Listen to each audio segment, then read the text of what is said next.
Ada tadi disebutkan oleh Dokter Edwin bahwa, mengurangi COVID atau biar tidak terkena COVID itu ya, itu terkait dengan menjaga ventilasi ruang gitu ya. Ventilasi ruang, kemudian udara yang baik, cahaya yang baik masuk ke dalam ruang akan, membuat lingkungan kita sehat. Nah ini, eee, akan dibahas atau akan sedikit disinggung juga oleh Pak Henry Feryadi terkait dengan bagaimana sih kita akan merancang bangunan pada setelah pandemik ini ya. Setelah pandemik kita sudah punya nih, COVID itu seperti itu, virus itu seperti itu. Nah, kita lakukan apa nih sebagai arsitek maupun sebagai ini, kalau di sini ada yang bukan arsitek juga ya yang berada di webinar ini, maka bisa care dengan apa namanya, lingkungan rumah kita sendiri gitu, ruang kita. Baik, selanjutnya langsung saja ke Pak Insinyur Henry Feryadi, MSc, PhD untuk memberikan paparannya. Silakan Ya, Pak Henry. ya tes. Apakah suara saya terdengar? Suaranya terdengar Pak, silakan. Dengan cukup jelas dan nyaring. Jelas. Nyaring Pak. Nyaring. Ya, terima kasih Bu Peti selaku moderator dan juga Dr. Elvin yang sudah memberikan presentasi sebelumnya. Jadi para pemirsa webinar ini, saya juga mungkin tidak terbiasa untuk melakukan presentasi, tidak bisa melihat orangnya, hanya nama-nama begitu ya. Dan kelihatannya kok kayak ngomong sendiri. Tapi ya saya meyakini bahwa Bapak Ibu, adik-adik semua yang saya lihat sekilas itu pesertanya ternyata dari Aceh sampai ke mana tadi ya, Manado mungkin ya, atau di Tadulako ya. Jadi jauh-jauh sekali, ada di Kupang juga, di Jakarta, dan ternyata tidak hanya di Jogja. Jadi siang hari ini semoga ini tidak jam ngantuk. Kita sudah makan siang semua, tapi kita bisa belajar bersama-sama. Nah, saya ingin hanya sedikit berbagi informasi, mungkin riset-riset yang saya baca yang berkaitan dengan sebenarnya dari sisi desain ya. Jadi dari arsitektur, desain arsitektur, bagaimana sih sebenarnya dampak dari pandemi COVID-19 ini terhadap desain. Sehingga saya memberikan judul, saya izin share screen ya, coba ya dari sini ya. Oke Pak, silakan. Ya Bapak Ibu, semoga bisa melihat. Sudah bisa melihat Pak. Ya, cukup jelas ya. Jadi judulnya adalah Adaptive and Future Design Trend After Pandemic COVID-19. Jadi saya ingin berbicara atau menceritakan bagaimana sih kita beradaptasi terhadap kehidupan. At least paling enggak kita sudah 3 bulan ini ya harus bekerja dari rumah dulunya. Nah sekarang sudah mulai sebagian masuk di kantor atau mungkin sudah mulai datang ke kampus atau ke tempat kerja begitu ya. Kita sudah beradaptasi. Saya ingin menceritakan sedikit bagaimana sih adaptasi itu yang terjadi di lingkungan terbangun atau built environment. Termasuk juga nanti di akhir dari presentasi ini, berbagi ini, saya juga ingin melihat sebenarnya trennya ke depan itu desain arsitektur akan menjadi seperti apa gitu. Ya, kalau yang diceritakan Dr. Erwin tadi ya, tentang bakteri dan virus, tapi sebenarnya tentang virus ini sudah ada. Jadi pandemi ini bukan hal baru tahun 2019 atau 2020 ini, tapi kalau kita melihat beberapa ratus tahun yang lalu kita sudah juga mengalami pandemi gitu ya. Jadi yang disebutkan sebagai Black Death itu tahun 1346 sampai 1353. Kita juga mengalami flu pandemic tahun 1889, itu dibanyakan di Eropa ya, itu bahkan menyebar di seluruh dunia dan mengakibatkan korban itu kurang lebih 1 juta. Dan kemudian di awal abad ke-20 di tahun 1918, 1820 itu terjadi juga Spanish flu. Ya, jadi diperkirakan 500 juta orang pada waktu itu terjangkit dan kemudian yang meninggal kurang lebih adalah 100 juta. Nah, konon dilaporkan seperti itu. Dan yang di Spanish flu itu terasa sangat berat, dunia waktu itu seakan-akan kiamat karena tidak hanya Spanish flu tapi juga mengalami Great Depression ya, jadi krisis ekonomi yang luar biasa pada waktu itu ya. Nah ini juga menjadi catatan kita. Jadi sebenarnya ini bukan krisis atau pandemi yang baru bagi kemanusiaan. Di awal abad ke-20 dan 21 ini ya kita tahu bahwa HIV atau AIDS itu tahun 80-an itu juga sudah terjadi dan sampai dengan saat ini mungkin vaksinnya juga belum secara meyakinkan itu bisa menyembuhkan at least ya atau memproteksi begitu. Demikian juga yang tadi sudah disebutkan Dr. Erwin itu mulai dari SARS-CoV ya itu yang SARS yang pertama 2002 sampai 2003 itu asalnya juga di Cina, Hong Kong, kemudian di Singapura. Nah, saya mengalami pengalaman yang pribadi yang unik karena pada waktu itu tahun-tahun itu saya masih tinggal di Singapura menyelesaikan PhD saya dan saya mengalami betul bagaimana orang juga sangat paranoid gitu ya untuk berinteraksi dengan orang lain kita harus memakai masker dan juga ketika memencet tombol lift juga harus pakai pulpen dan sebagainya dan mirip seperti kejadian saat ini dan tiap hari saya harus mengukur suhu tubuh itu 2 kali dan itu harus disubmit secara online. Kalau enggak nanti security kampus akan mencari kita. Nah, hal-hal yang seperti itu. Tapi sejak 2003 pun itu sudah terjadi beberapa pandemi virus yang diakibatkan MERS, kemudian H1N1, H5N1 dan sebagainya. Dan juga West African Ebola atau virus Ebola yang tahun 14 sampai dengan 2014-2016. Nah, sekarang kita mengalami yang namanya COVID-19 karena memang munculnya itu di Desember 2019 dan kita tidak tahu akan berakhir itu sampai kapan. Bahkan vaksinnya sampai sekarang itu juga belum ditemukan at least atau diproduksi secara massal. Dan seandainya pun vaksin itu bisa ditemukan secara massal itu para ahli kesehatan memperkirakan bahwa itu baru bisa diaplikasikan ke manusia dan juga dalam secara massal itu mungkin butuh 3 atau 4 tahun yang akan datang kalau virusnya itu atau vaksinnya itu memang benar-benar efektif. Nah, pandemi ini tidak hanya menyebabkan problem kesehatan, tapi juga kepanikan di kita. Jadi kita semua tiba-tiba kita ingat Maret yang lalu harus berhenti, jadi harus banyak di rumah, mengisolasi diri, dan musuh yang kita hadapi itu musuh yang tidak kelihatan ya, skalanya itu sangat kecil ya, mikron, bahkan sangat kecil. Tadi Dr. Erwin sudah menjelaskan dengan sangat baik gitu. Nah, kalau kita lihat nanti sebelum kita masuk ke dampaknya ke arsitektur, kita perlu mengetahui bahwa paling tidak ini yang kita ketahui ya, bahwa virus itu bisa ditularkan lewat, bisa jadi mungkin lewat airborne. Ini masih menjadi perdebatan di antara para peneliti atau ahli kesehatan, apakah virus itu bisa terbang di udara, begitu ya, atau dia bisa menumpang ke uap air karena ruangannya itu sangat lembab sehingga virus itu bisa menempel di uap air dan uap air itu yang kemudian berterbangan gitu ya. Tapi intinya kita berjaga-jaga bahwa penyebaran penularan itu bisa melalui airborne, melalui udara. Tapi yang banyak sudah dibahas adalah yang diyakini adalah itu lewatnya itu persentuhan atau contact disease. Ya, jadi entahkah pertentuan itu karena virus itu sudah menempel di permukaan di suatu benda, kaca, meja, keyboard, pegangan pintu dan sebagainya, ataupun kalau kita menyentuh orang yang terinfeksi. Jadi oleh karena itu kalau kita akhir-akhir ini heboh banyak jenazah yang tidak tiba-tiba direbut paksa oleh keluarganya, kemudian dikuburkan tidak mau menurut protokol COVID, tiba-tiba positif COVID itu bisa terjadi karena memang mereka akan kontak langsung dengan tubuh dari jenazah yang terindikasi COVID itu. Nah, jadi kita bisa menyarikan 2 hal ini. Jadi bisa contact transmitted atau airborne transmitted. Nah, gambar-gambar yang di sebelah kiri atas, terutama tentang their hands, doorknobs, train strap, pants, keyboard dan sebagainya, ini adalah benda-benda yang terdapat di dalam bangunan kita, di dalam gedung kita ya. Dan ini yang menjadi permukaan-permukaan perantara yang menyebabkan kita mengalami kontak dengan kemungkinan virus yang menempel di situ.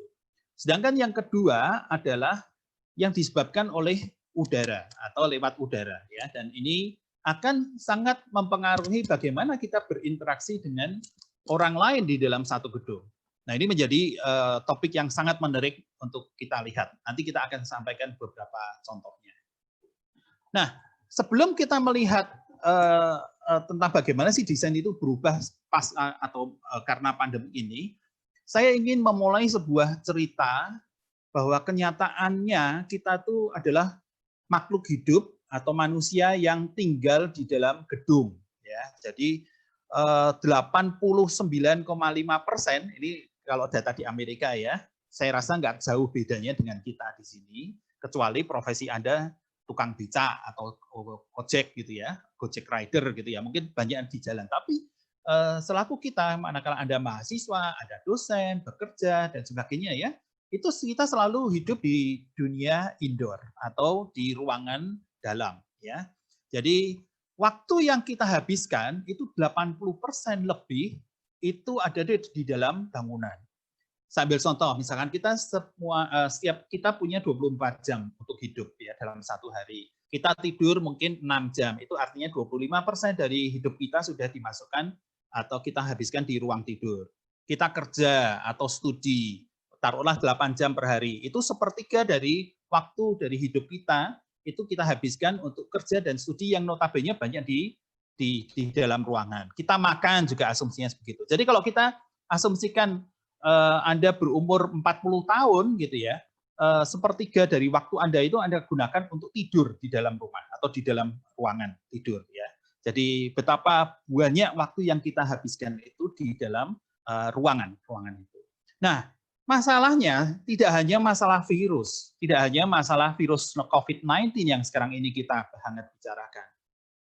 Tinggal di dalam gedung, itu banyak penelitian membuktikan itu jauh lebih riskan dari sisi kesehatan dibandingkan dengan kalau kita tinggal outdoor. Ya, jadi apalagi hidup di gedung-gedung yang ber-AC, yang tidak ada interaksi sama sekali antara ruang dalam dengan ruang luar. Kalau terjadi sesuatu, maka ruangan yang di dalam indoor ini akan ruangan yang terperangkap, istilahnya trap style air, ya. Dan indoor environment atau indoor air quality-nya di bagian dalam itu bisa lebih mematikan, dikatakan ya, dibandingkan dengan udara luar. Karena apa? Karena ruangan yang di dalam itu dikelilingi oleh enclosure, oleh dinding, lantai, dan plafon, menjadi suatu kompartemen, satu kontainer, mempunyai volume udara yang sudah tertentu, ditentukan oleh panjang, lebar, kali tinggi dari ruangan tersebut. Ya. Kalau ruangan itu untuk karena kepentingan kita menginstal AC, itu menjadi suatu udara yang tertutup. Ya. Nah, bedanya kalau di outdoor, kita itu terbuka. Siapa yang bisa mengukur ketinggian dari langit? Tentu tidak terbatas. Siapa yang bisa mengukur jarak kalau di ruang yang terbuka? Tidak terbatas juga, tidak bisa dibatasi. Jadi prinsipnya adalah kenapa di dalam ruangan atau di dalam gedung itu bisa sangat mematikan atau sangat beracun begitu ya, dikatakan sehari-hari kita hidup di dalam gedung itu karena volume ruangan kita itu dibatasi dan apapun yang polusan yang terjadi atau gas-gas atau racun apapun gitu yang ada di dalam gedung itu tidak mudah untuk terdilusi atau dilution ya. Kalau di luar itu karena ada angin, ada udara segar yang volumenya tidak terbatas, menjadikan salah satu polutan itu menjadi tidak signifikan kalau di luar ruangan ya. Dan kita tahu kalau di dalam gedung kita tahu itu bisa karena bakteri-bakteri atau karena alergik yang ditimbulkan karena hewan piaraan atau karena cleaning products ya, kita memakai karbol, kita memakai pengharum ruangan, itu sebenarnya juga bahan-bahan kimiawi yang membuat polusi. Termasuk juga kita dapati juga mold, jamur ya, atau juga virus. Virus itu hanya salah satu saja, hanya salah satu yang kita bisa mengancam saat kita berada di dalam ruangan. Nah, kalau kita ingin jujur, kita menghadapi problem saat ini ya, manusia itu adalah indoor air pollution.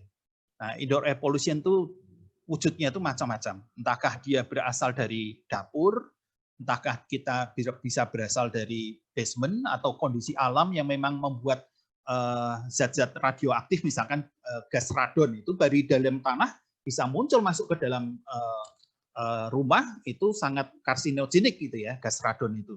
Atau bisa juga karena aktivitas memasak atau membersihkan dengan karbol atau dengan alat-alat kimiawi lainnya atau zat-zat kimiawi lainnya yang itu tidak akrab dalam tubuh kita dan bisa mengganggu kesehatan kita. Ya, jadi kita menghadapi kita di dunia ini hidup dalam suatu ruangan yang kita buat sendiri, di dalam gedung yang kita buat sendiri dan kita racuni sendiri, gitu ya. Jadi ini report yang beberapa yang saya kutipkan saja beberapa, misalkan dari Newsweek Magazine itu sudah beberapa tahun ini sudah menyoroti bahwa sesungguhnya kalau bekerja di gedung-gedung bertingkat perkantoran yang full kaca itu tidak sehat di dalamnya ya. Bahkan dikatakan di situ your office air is killing you. Yang di sebelah kanan itu ini studi dari Environmental Protection Agency di Amerika mengatakan bahwa air pollution often worse indoors than outdoors. Jadi lebih buruk 100 kali lipat bahkan ya, 100 kali lipat dibandingkan dengan udara di luar. Nah, problemnya kenapa kok menjadi hidup di ruangan yang ber-AC itu menjadi lebih parah ketika terjadi suatu polusan atau virus yang tertrap atau terperangkap di dalam gedung itu. Kita lihat gambar ini, sistem AC yang secara umum lah ya, kita katakan bahwa satu ruangan itu berusaha untuk ditutup serapat mungkin. Karena apa? Kita tidak ingin mendinginkan udara luar terlalu banyak. Karena mendinginkan udara yang masuk ini tetap ada ngeses aja udara luar masuk itu, maka temperatur udara di dalamnya itu hampir sama dengan udara luar. Dan itu akan membebani AC. Jadi para ahli yang mendesain gedung-gedung hemat energi seringkali tidak ingin hal itu terjadi. Jadi AC itu bekerja dengan efisien. Kalau ruangannya itu ditutup atau kalau perlu di-seal, ya, di semua dirapetin gitu ya. Tidak ada udara dalam yang keluar maupun udara dari luar untuk masuk. Nah, sistemnya kita bergantung pada sistem AC. Sistem AC itu secara umum bisa berupa fresh air supply. Ini adalah udara segar, asumsinya segar tanda kutip begitu ya, yang lebih dingin temperaturnya. Kemudian ada udara panas yang kembali lagi yang namanya return air. Ya, jadi ini sebagai satu closed loop. Jadi kalau istilahnya ya, ini ruangan ini menggantungkan diri karena yang dikontrol di ruangan ini tidak hanya kelembapan tapi juga temperatur udaranya. Sehingga temperatur udara itu dalam sistem AC itu biasanya dinamakan sebagai perfect mixing. Karena kita mencampur udara yang dingin yang keluar dari lubang-lubang AC dengan udara panas yang ada di dalam ruangan itu, termasuk panas yang dihasilkan oleh penghuni dan peralatan.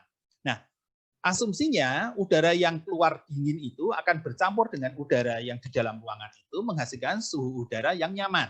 Saya ambil contoh, acap kali kalau kita ukur, udara yang keluar dari diffuser AC itu mungkin suhunya sekitar 18 atau bahkan 16 derajat Celcius. Nah, suhu yang di sekitar penghuni ini, maka suhunya kita ekspektasi atau kita desain 24 derajat Celcius. Karena apa? Karena mungkin suhu tubuh manusia 37 atau 36 derajat Celcius, mungkin ada peralatan komputer dan sebagainya, sehingga kalau dicampur udara yang suhunya kurang lebih 30-an derajat Celcius dengan yang 16 derajat Celcius itu kalau dicampur menghasilkan suhu yang nyaman kurang lebih 24 derajat Celcius. Nah, itu adalah prinsip. Nah, prinsipnya cilakannya adalah kalau udara itu menjadi tertutup, maka apa yang terjadi di sini, entahkah dia polutan, entahkah dia virus, dia akan tertrap itu juga di situ.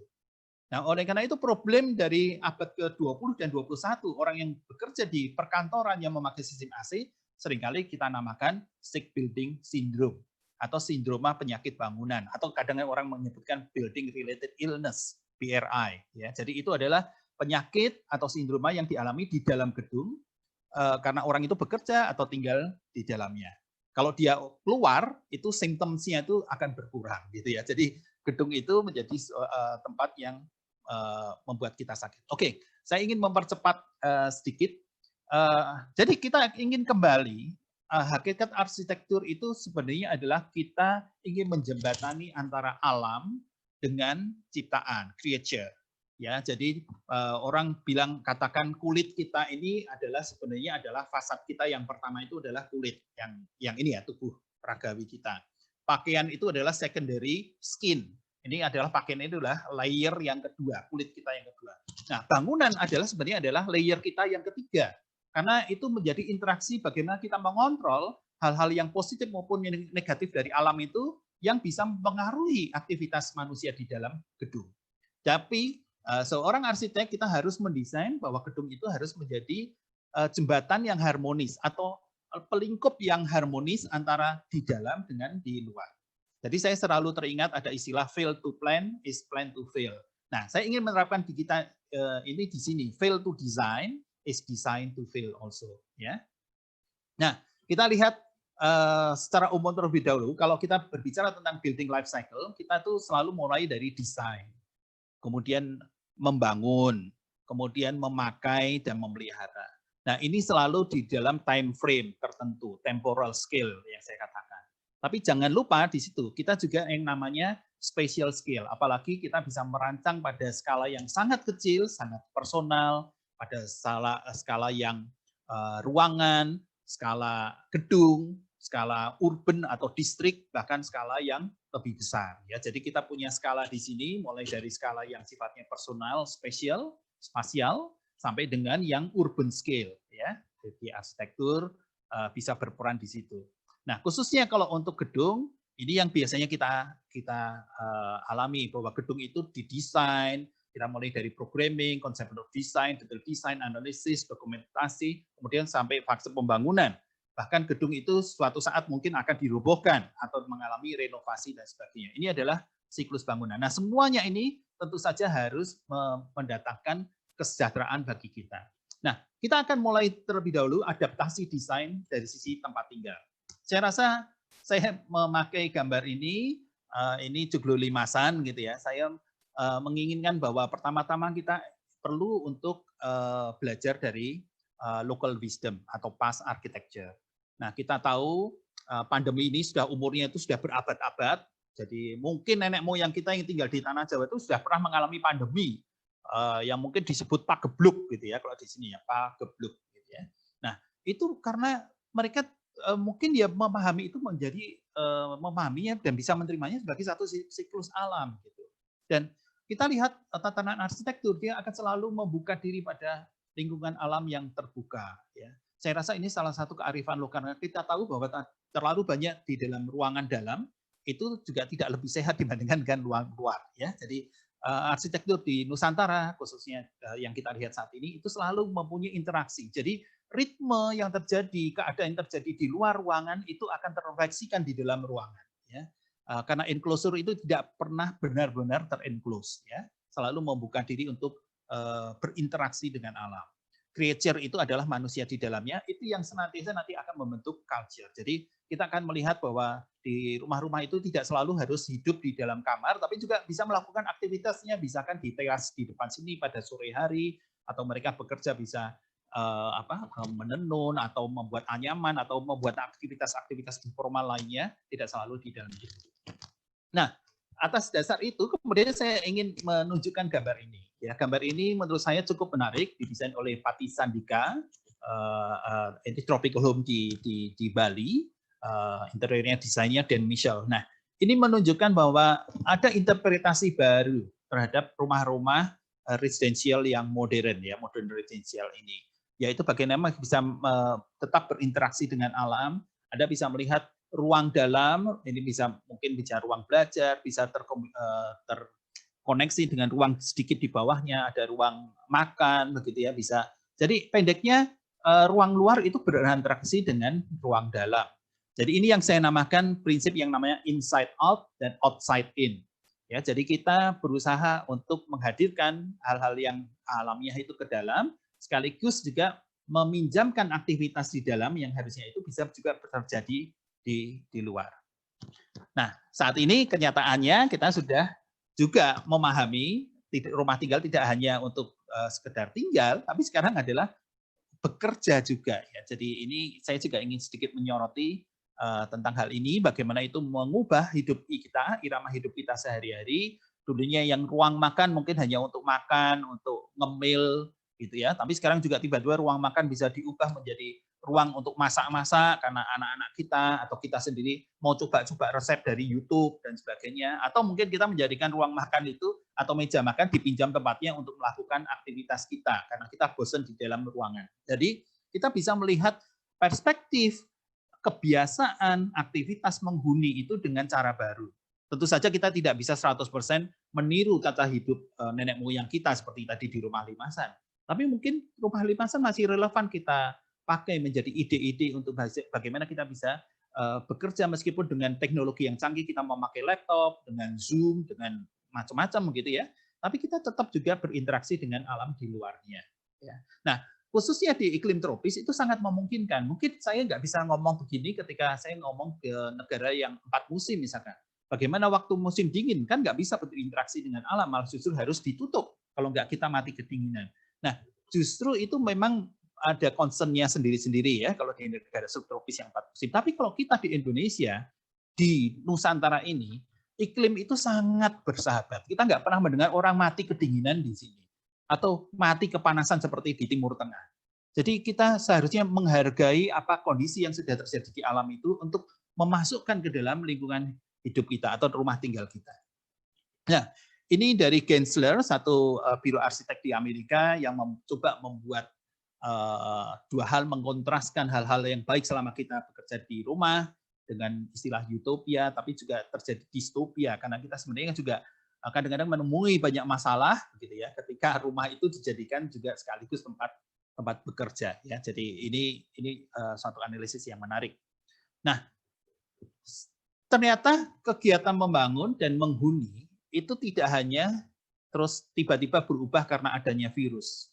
Saya lebih melihat atau mengajak kita dalam perspektif yang lebih panjang, lebih besar. Jadi sebenarnya arsitek dan kita semua ya dalam membangun dan menciptakan ruang untuk kita tinggali, untuk kita pakai untuk bekerja dan sebagainya itu harus mempunyai tujuan. Tidak cukup hanya beauty atau keindahan atau estetika saja. Tidak cukup hanya fungsional saja. Tidak cukup hanya nyaman saja. Tapi sekarang ada satu level yang lebih tinggi yang sekarang sedang dalam 3 tahun terakhir ini dipromosikan, ada yang namanya wellness. Wellness itu adalah, ini definisinya, the active pursuit of activities, choices, and lifestyle that leads to a state of holistic health. Jadi kita ingin mengejar yang namanya kesehatan yang menyeluruh, yang holistik. Ya, jadi itu menyangkut apa saja? Menyangkut physical, menyangkut mental, menyangkut spiritual, menyangkut emosional, sosial, dan environmental. Jadi kalau saat ini sering kita dengar physical distancing, gitu ya. Nah itu mungkin kalau kita terlalu stretching ke physical distancing, maka kita bisa mengakibatkan sisi yang lain, emotionally yang tidak stabil. Nah, konsep dari wellness ini sebenarnya ingin menyeimbangkan dari 6 aspek ini, ya. Jadi multidimensional approach, ya. Saya ambil contoh begini, banyak design for the world wellness working space ya. Kita banyak mendapati bahwa bekerja di suatu kantor yang memasukkan unsur-unsur alamiah seperti penghawaan alami dan juga pencahayaan alami itu mempunyai 15% higher level of well-being. Jadi orang yang tinggal di dalamnya itu merasa lebih sehat. Bisa menjadi lebih produktif. Itu kira-kira studi di Amerika menunjukkan sampai dengan 6%. Bisa lebih kreatif, itu sampai dengan 15%. Ya, jadi kalau kita ingin mendesain ruang-ruang yang untuk menimbulkan kreativitas dan inovasi, mungkin kita harus memasukkan unsur-unsur dari greenery, skylight, sunlight, dan juga natural ventilation. Ya, jadi ini skemanya seperti ini yang sebelah kiri. Saya nggak akan masuk terlalu detail ke situ. Nah, bagaimana sih sekarang kita menghadapi adaptive design ini after pandemic? Nah, Weston and Williamson and Partner, salah satu biro arsitek yang cukup besar di Amerika, itu membuat resume itu menjadi 12 perubahan yang terjadi di working environments, ya, mulai dari bagaimana kita memasukkan kegiatan-kegiatan yang sifatnya kumpul-kumpul, sering ngumpulnya di kafe, tapi kita pindahkan ke working environment, ya, supaya kita menghindari terlalu banyak hangout di luar, gitu ya. Termasuk juga new social distancing, kurang lebih sekitar 2 meter. Terus transparent plastik dan sebagainya. Nah, Intinya kalau kita lihat ini semua, ini membawa dampak pada desain kita. Ya, terutama untuk working environment. Saya mulai dari working environment. Setelah tadi saya nyindir sedikit atau menyinggung sedikit tentang living environment atau tentang rumah ya, residential. Ini adalah yang konteksnya adalah working environment ya. Nah, Gensler, biro arsitek yang lain itu memberikan gambaran untuk memberikan gambaran kepada kita ya. Saya rasa audiensnya saat ini tidak hanya Bapak Ibu yang dari kesehatan, sangat beragam ya, tidak ada yang mahasiswa arsitektur atau dosen-dosen arsitektur, tapi juga mungkin pemerhati kalau kita ingin melihat bagaimana sih itu bisa mengubah tempat desain kerja desain tempat kerja kita ya. Yang pertama adalah tentang pasti akan membawa perubahan ke building access, entrance dan queuing. Karena apa? Karena ada screening temperature body screening, paling tidak ada itu ya. Demikian juga di building circulation elevator kita juga harus membatasi kapasitasnya. Karena lagi-lagi kompartemen di dalam lift itu adalah ruangan yang kecil. Jadi ruangan kecil itu akan membawa risiko yang lebih besar ya, tertular karena tadi disinyalir airborne maupun contact disease tadi. Juga kita berpikir tentang sirkulasi, itu khususnya tentang tangga ya. Tangga ini bisa diarahkan ada tangga yang naik, ada yang tangga yang turun, harusnya akan begitu. Nah, ini yang lain adalah akan mempengaruhi juga dari sisi public space, restroom atau toilet yang kita gunakan. Ya, oleh karena itu nanti saya berikan beberapa contoh apa yang kita harus perhatikan di situ karena itu menjadi salah satu sumber untuk penularan juga. Termasuk juga building system. Ingat, building system itu yang sehat adalah sistem AC-nya, terutama yang di sini adalah fresh air itu harus terpenuhi, termasuk air change rate per hour atau pertukaran udara per jam itu juga harus baik, gitu ya. Memang kantor tidak bisa didesain seperti laboratorium atau rumah sakit dengan memakai sistem yang filter ya, misalkan pakai HEPA filter dan sebagainya standarnya untuk mendesain ICU, karena itu menjadi sangat-sangat mahal sistemnya ya. Rumah sakit pun yang memakai full HEPA filter itu mungkin hanya di area untuk ruang persiapan operasi dan ruang operasi saja. Tapi untuk yang di ruang perawatan mungkin tidak sampai full HEPA filter ya, harus di-filter semua. Tapi kita juga perlu perhatikan bahwa sesungguhnya di dalam gedung yang memakai sistem AC itu ada filter-filter yang mungkin tidak seketat filternya atau tidak serapat filternya, tapi harus dipasang entahkah di AHU, entahkah itu di dalam outdoor unitnya ya. Jadi itu yang kita perlu perhatikan. Banyak sekali bangunan komersial yang saya tahu di Indonesia itu jarang membersihkan filter-filter itu, sehingga mall, misalkan hotel gitu ya, itu kita bisa meragukan ya, karena di AHU-nya itu ada filternya tapi nggak pernah dirawat, misalkan gitu ya. Nah itu meskipun filter itu tidak bisa menyaring virus seperti di HEPA filter, tapi itu paling tidak bisa membantu untuk menghadirkan udara yang lebih sehat di dalam gedung. Termasuk yang poin yang ketujuh adalah wayfinding, ya perlu kita membuat tanda-tanda yang cukup, informasi yang cukup untuk bagaimana menggunakan bangunan dan sebagainya. Termasuk protokol cleaning. Kemudian kita juga akan mengalami perubahan yang namanya working entrance, itu akan dibedakan antara visitor dan employee. Kemudian juga workplace lobby, area lobby itu juga harus memperhatikan antara queuing dan check-in, ya. Demikian juga untuk sirkulasi di dalam lantai atau di dalam kantor sendiri, kita juga harus perhatikan. Ya.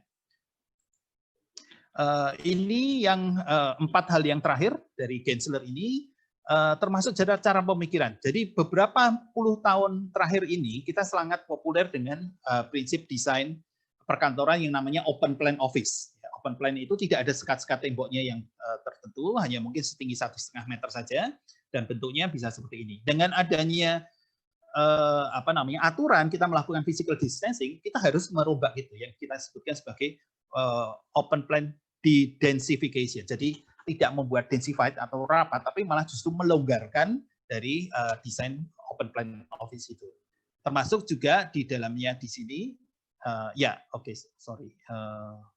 kembali yang ini ya, termasuk juga bagaimana kita kolaborasi dan juga menginterpretasi udara area-area luar. Ya. Saya agak percepat. Biro arsitek yang lain, yang Bert Meyer, itu mengilustrasikan bagaimana mereka melakukan perubahan di dalam tatanan tempat kerja mereka. Ya, jadi mereka memakai tempat kerja yang dulunya berhadapan-hadapan open plan office seperti ini. Kemudian mereka meng-assign yang biru muda itu adalah masuknya pada hari Senin, Rabu, dan Jumat, misalkan gitu ya. Kemudian yang berwarna biru tua itu masuknya pada hari Selasa dan hari Kamis, gitu ya. Jadi working in shift. Jadi prinsipnya kita tidak boleh share working place. Jadi tidak bisa meminjam komputer, tidak bisa meminjam keyboard, gitu ya, atau menduduki meja orang lain, gitu ya. Kita harus sangat personal use ya untuk kegiatan-kegiatan di kantor tersebut. Nah, ini contohnya bagaimana sudah mendanai kalau misalkan ruang meeting juga harus dipakai maksimal hanya separuhnya, kurang lebih dulunya 6, tinggal boleh hanya 3 dan sebagainya. Termasuk juga membuat signage atau visual-visual ini yang tujuannya itu mengedukasi ya. Nah, ini contohnya salah satu bangunan yang terjadi di waktu COVID-19 itu juga di Korea Selatan. In one office building di Seoul, itu 43,5% dari workers di dalam satu lantai itu it tested positive for COVID-19. Itu karena hanya satu orang yang terinfeksi COVID-19 masuk kerja. Dan ini terbukti yang berwarna merah itu yang positif for COVID-19. Jadi ini sangat berbahaya open plan office yang seperti ini. Sehingga orang berpikir, apakah mungkin ya kita membuat kubikel seperti kapsul-kapsul gitu untuk working place, ya, untuk menghindari interaksi dan sebagainya. Nah ini Gensler menyarankan pada tipologi yang akan datang, itu bisa perubahannya akan menjadi seperti ini. Kita bisa melihat terjadi densifikasi dan sebagainya ya. Bu Patty, waktunya kalau sudah mau habis saya diingatkan. Oke ya, jadi intinya dari bagaimana sih satu perusahaan atau office itu bisa survive, itu kita harus bertumpu pada hardware. Nah biasanya ini kita berperan sebagai seorang arsitek itu untuk membantu untuk membuat office space yang lebih baik, layoutnya yang lebih memperhatikan physical distancing dan sebagainya. Tapi juga bisa didekati policy dari perusahaan itu dalam merancang regulasinya atau software saya katakan di sini. Working system, apakah perlu sistem online lebih banyak, working in shift ya, pakai jam kerja bergantian dan sebagainya ya.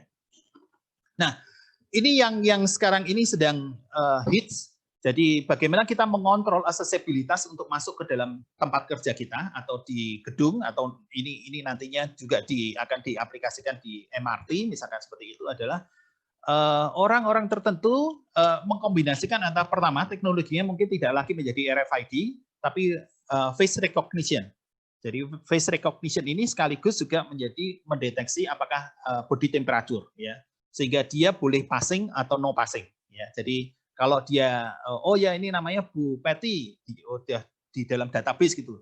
Oh Bu Patty dan dalam kondisi sehat, terlihat bibirnya merah gitu, misalkan ya. Oh boleh masuk gitu ya. Nah, itu dikatakan begitu ya. Jadi nanti mungkin kita akan ke depan akan lebih banyak teknologi yang seperti itu.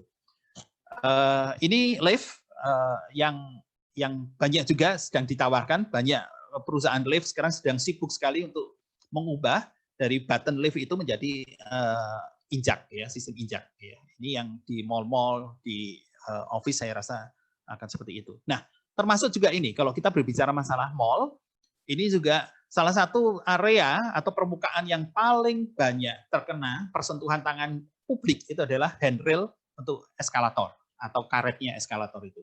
Nah, beberapa perusahaan inovator ini sekarang sudah membuat untuk sterilisasi dengan UV light ya. Jadi ini ketika karet itu berputar, pegangan itu berputar, maka sekaligus dibersihkan, ada disinfektannya dan juga ada UV light-nya ya. Tadi dikatakan Dr. Edwin kan ultraviolet itu bisa membunuh virus ya.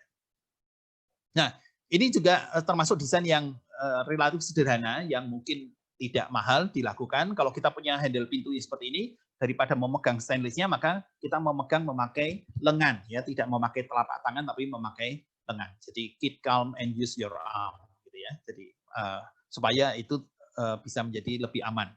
Termasuk juga peralatan yang kita jumpai, memang ini masih cukup mahal, berkisaran antara 800.000 sampai 1 juta untuk keran yang sensor smart sensor facet ini ya, yang keran yang pakai sinyal, pakai sensor itu, termasuk juga untuk sabunnya keluarnya juga begitu ya. Nah, saya ingin memberikan salah satu contoh ya. Jadi sebenarnya kita dengan kreativitas kita atau ide-ide desain, kita juga mungkin bisa menghadirkan ruangan yang tidak senantiasa terkungkung sebagai ruang dalam saja, tapi juga ruang yang bisa juga memiliki interaksi dengan luar, supaya bisa memakai penghawaan alamiah untuk area tertentu, terus membiarkan aktivitas dari perkantoran itu bisa keluar dan sebagainya. Yang ini adalah namanya gedung yang disebut Kampung Admiralty Singapura yang mendapatkan mungkin Green Mark 2 tahun lalu, Platinum ya sebagai di Singapura.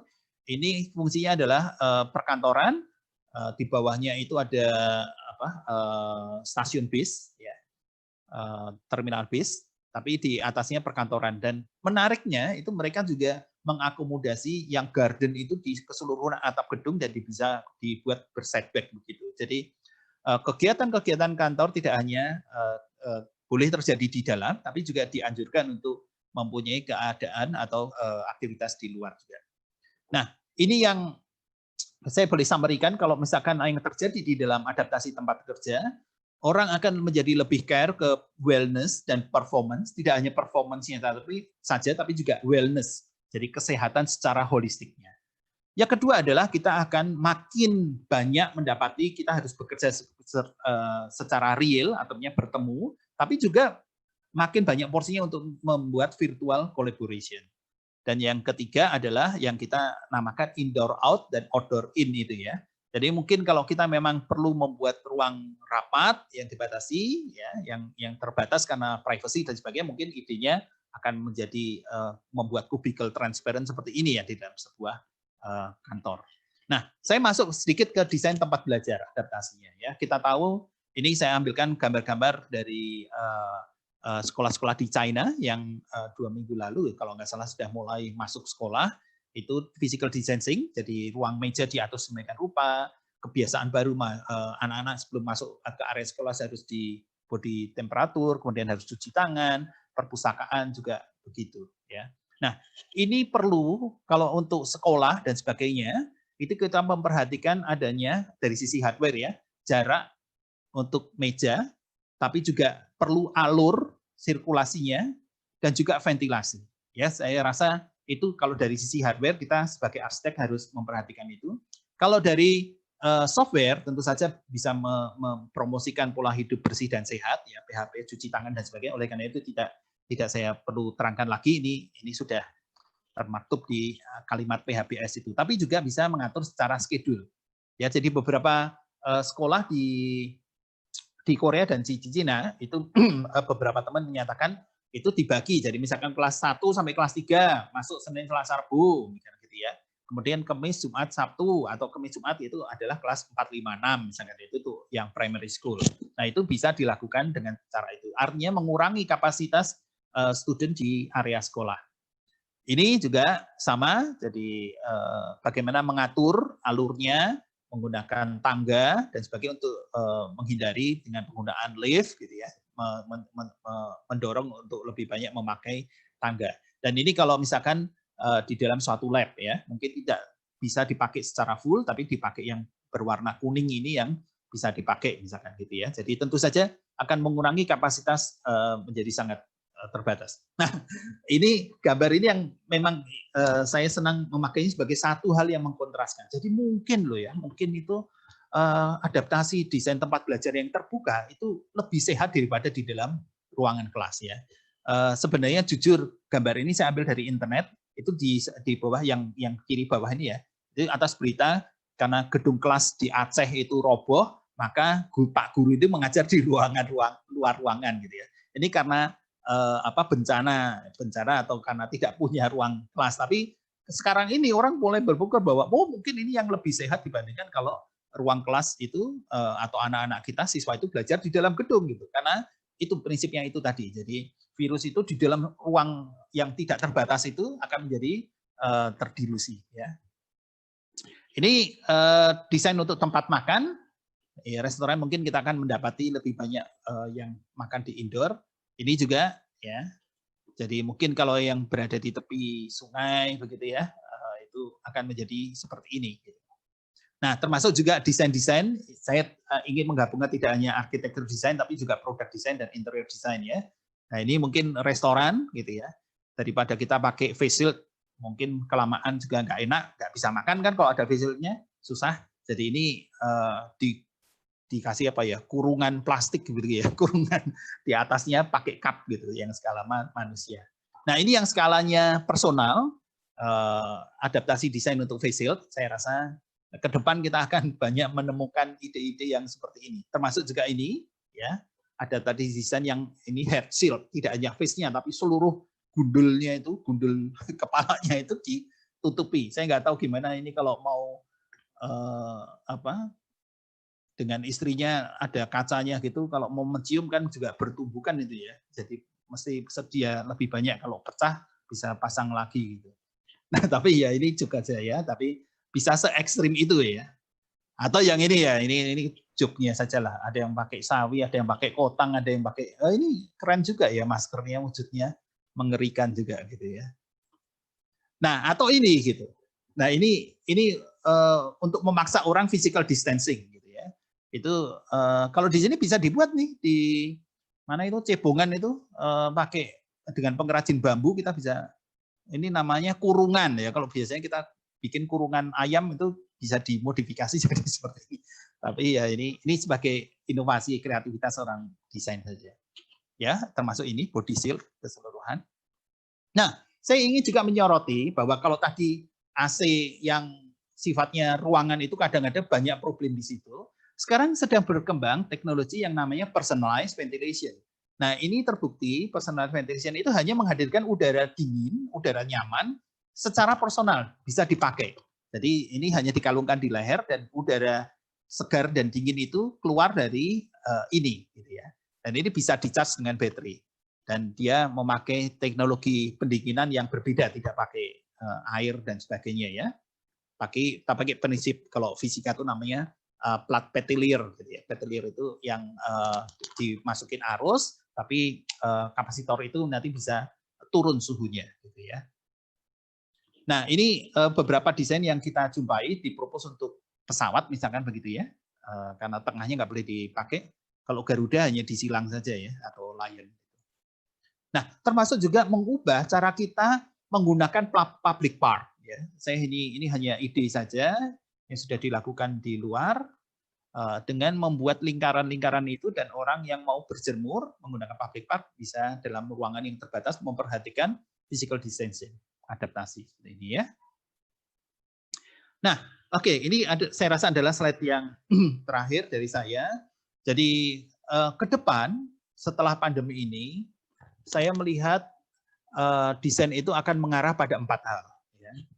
Yang pertama adalah fokusnya ke wellness atau kesehatan, ya, dalam arti yang menyeluruh ya. Saya tadi sudah sampaikan 6 aspek dari wellness itu.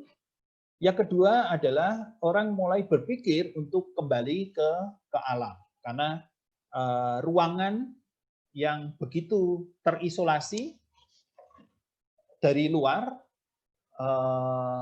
dan penghawaannya itu artifisial, itu terbukti tidak menyehatkan, tidak membuat kita lebih sehat. Ya, jadi malah justru back to nature itu yang lebih sehat. Yang ketiga, kita akan mendapati dalam kita mendesain perlu memperhatikan antara real activities dan virtual. Jadi istilahnya bekerja secara real dan bekerja secara virtual. Jadi oleh karena itu teknologi seperti Zoom ini kan sangat luar biasa, mengalami boom dalam 3 bulan terakhir ini kan. Teleconferencing, online collaboration dan sebagainya itu akan banyak kita dapati, dan kita harus mendesain itu. Dan yang keempat adalah adaptive use dari desain. Jadi dari building design. Mungkin ruangan-ruangan kampus misalkan, ruangan-ruangan kelasnya mungkin tidak perlu untuk menampung mahasiswa peserta kuliah dalam jumlah yang banyak. Karena sekarang mungkin dibatasi hanya 30 saja, berarti ruang-ruangan itu menjadi mengecil. Dan juga tempat kerja saya rasa perlu di rearrange lagi, adaptif. Nah, kalau kita mempunyai ruangan yang bisa fleksibel untuk diubah-ubah, termasuk juga digunakan secara kreatif, gitu, bergantian, misalkan itu adalah kunci dari desainnya. Ya. Jadi co-working space akhir-akhir ini banyak dijumpai, tapi ini menjadi masalah karena co-working space satu workstation bisa dipakai oleh banyak orang. Nah, mungkin kita akan melihat konsep desain yang lain dari co-working space itu yang lebih memperhatikan pandemi ini ya. Kalau suatu saat pandemi ini akan terjadi lagi. Jadi saya rasa pandemi ini tidak akan berakhir di sini. Di waktu-waktu yang akan datang itu akan tetap terjadi pandemi ya. Jadi nggak tahu virusnya apa lagi gitu ya. Oleh karena itu kesiapan kita untuk sebagai seorang perencana, seorang arsitek itu sangat diperlukan untuk memperhatikan hal itu. Nah, akhirnya saya akan katakan this too shall pass. Ini juga akan berlalu ya. Badai pandemi ini suatu saat pasti akan berakhir ya, seperti halnya Spanish flu atau pandemi-pandemi yang sudah terjadi dalam beberapa abad belakangan ini ke umat manusia. Tapi memang pandemi ini makin lama makin sering ya. Kalau kita lihat durasinya dulu ratusan tahun, sekarang menjadi hanya beberapa tahun saja sudah ada virus-virus yang baru lainnya. Baik, itu saja Bu Peti. Terima kasih, semoga bisa bermanfaat. Ya, terima kasih Pak Henry atas paparannya. Saya rasa kita semua jadi paham gitu ya terkait dengan gimana sih besok itu kalau kita mendesain itu seperti apa gitu, atau kita melihat ruang nanti seperti apa gitu ya. Tadi Pak Henry memberikan statement yang lumayan mengejutkan buat saya, bahwa udara di dalam bisa lebih buruk daripada udara di luar ya. Padahal di udara di luar itu banyak sekali polusi udaranya ya. Nah, berarti kalau di dalam itu makin buruk ya. Kita bayangkan sendiri bagaimana efeknya ke kesehatan kita begitu. Nah, tadi Pak Henry juga sudah menjelaskan bahwa ada beberapa hal adaptasi yang bisa kita lakukan terkait dengan memanage ruang kita gitu ya, atau bangunan kita. Misalnya ada di awal itu ada entry screening dulu, kemudian ada perubahan sirkulasi, ya, kemudian adanya public space atau building system, ventilasi perlu pakai filter gitu, kemudian adanya perubahan pemikiran terkait kita sudah masuk ke PHBS ya, perilaku hidup bersih dan sehat, dan mungkin ada manajemen schedule yang perlu kita perhatikan. Nah, untuk desain tadi di slide terakhir itu sangat penting menurut saya, kita harus mulai fokus pada kesehatan gitu, kemudian kembali ke alam, perhatikan atau kita harus sadari bahwa kita sudah punya dua dunia, yang satu aktivitas nyata, yang kedua adalah aktivitas virtual gitu ya, yang bisa kita lakukan secara virtual. Nah, ini kalau di arsitek itu programmingnya udah nambah gitu ya, bukan lagi lihatnya dari real activity aja, tapi ada lagi yang kita harus bayangkan secara virtual itu membutuhkan apa gitu. Kemudian ada juga yang terakhir terkait dengan adaptive use. Jadi mungkin akan berubah skalanya ruang seperti apa, kapasitasnya akan berbeda. Gitu. Terima kasih atas paparannya Dr. Edwin dan Pak Henry. Sangat membantu, dan ini sudah ada pertanyaan. Ini pertanyaannya panjang-panjang ya semuanya.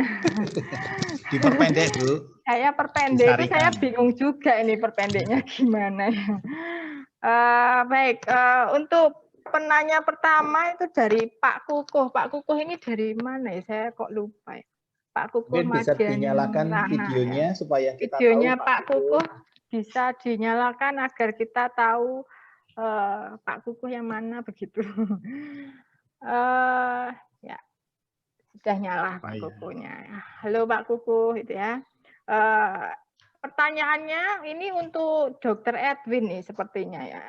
Yang pertama, apakah status penyebaran SARS-CoV-2 baru lewat droplet saja atau ada mungkin airborne? Ya, ini tadi sempat disinggung Pak Henry juga ya, terkait kita nggak tahu nih virus COVID itu airborne atau tidak gitu. Nah, ini bisa dijelaskan nanti. Kemudian yang kedua, nah diamati bahwa ada kolega di kantor yang tidak menggunakan masker ketika sudah di ruangan kantor dan berinteraksi tanpa menggunakan masker. Nah, resikonya seperti apa nih untuk spreading-nya? Itu dari Pak Kukuh. Apa dijawab dulu ya, Dokter Edwin ya?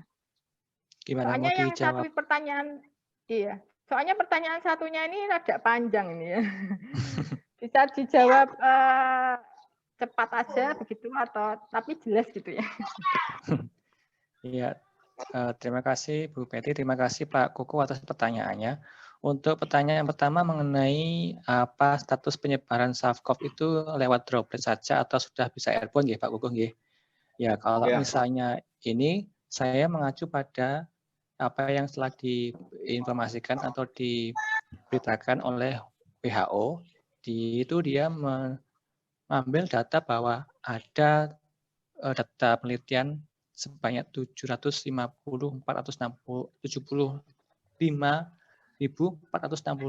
pasien COVID case di Cina itu tidak ditemukan satupun yang transmisinya melewati airborne. Jadi masih sebatas droplet. Nah, apa yang menjadi pembeda dari droplet sama airborne itu adalah besarnya droplet ukurannya. Kalau misalnya dia masih di 5 atau sampai 10 micron, dia masih merupakan penyebaran secara droplet. Kalau kurang dari itu atau makin kecil, berarti dia sudah bisa melakukan persebaran melalui airborne. Nah, bagaimana apakah yang terjadi jika ada kondisi tertentu yang menyebabkan droplet itu menjadi airborne, yaitu ketika ini kondisinya di rumah sakit ya, saya bertugas di rumah sakit, kemudian ada pasien yang membutuhkan ET, endotracheal tube, atau dia nggak bisa bernafas sehingga kita harus memasukkan tabung ke dalam saluran pernafasannya. Itu juga bisa membuat droplet menjadi aerosol. Kemudian bisa juga kita dalam artian ke dokter gigi, kita akan mengebur giginya dan ternyata itu menyebabkan droplet menjadi aerosol. Itu yang menjadi kondisi tertentu bagaimana droplet menjadi aerosol. Kemudian nomor 2 pertanyaannya, apakah yang terkait dengan kolega di kantor sudah sampai di kantor kemudian dia membuka masker ya? Ya memang itu memang memiliki resiko untuk menularkan, bukan menularkan tetapi dia bisa menyebarkan droplet-droplet ke lingkungan kantor, misalnya dia berbicara, dia batuk, itu ke laptopnya, kemudian ke tangannya, dia menempel di ganggang pintu, dan akhirnya orang lain memegang ganggang pintu, jadi kemungkinan untuk orang lain terpapar droplet dia, entah dia sakit atau tidak, masih kemungkinannya sangat besar, sehingga dianjurkan ketika sampai ke kantor masih diharapkan menggunakan masker. Ya, memang itu aturannya yang harus memang kita mau nggak mau harus ditaati untuk mencegah jika dia memang terpapar oleh SARS-CoV untuk terhindar dari penyakit COVID-19 itu. Mungkin itu apa kurang jelas? Ya, silakan Pak Kukuh kalau misalnya ada yang kurang jelas. Sudah jelas. Terima kasih. Ya, terima kasih Pak Kukuh dan Dr. Edwin. Selanjutnya pertanyaan yang kedua ini yang rada panjang nih. Saya tahu sih ini siapa ya. Hoseo, dari Hoseo Arsitektur UKDW. Jadi ini memang menyimak sekali gitu ya kelihatannya. Bertanya untuk kedua narasumber.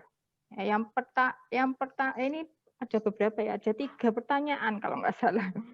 Yang pertama, virus atau bakteri yang dibawa dari luar gedung atau bangunan akan menempel pada beberapa bagian yang sering